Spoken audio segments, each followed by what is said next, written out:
All right, when it comes to treating the person for giving them exercises, I want to just show some of these simple exercises which are incredibly effective. Okay, so the first one, you get them to get their fingers and bend their fingers back.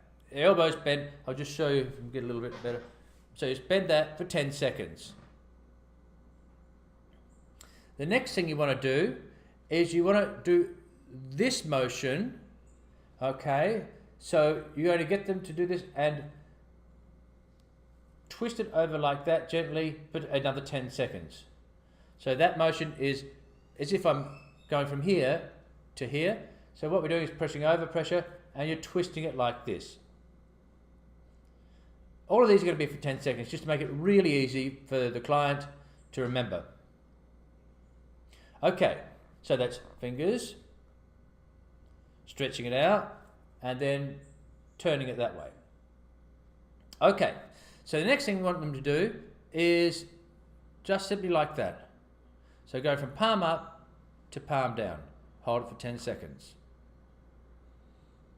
Okay, now you get them to get a can of beans or something, or salsa, para pasta, and you do the same thing, but now with the can of beans to add more strain to the tendon. Now, if this is too much for them, they're too painful, then get either a smaller can or a little hand weight, or if it's still too painful with anything, then now I can feel that sort of stretching through here.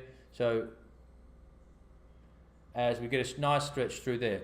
So if it's too much for them, then it's just too early.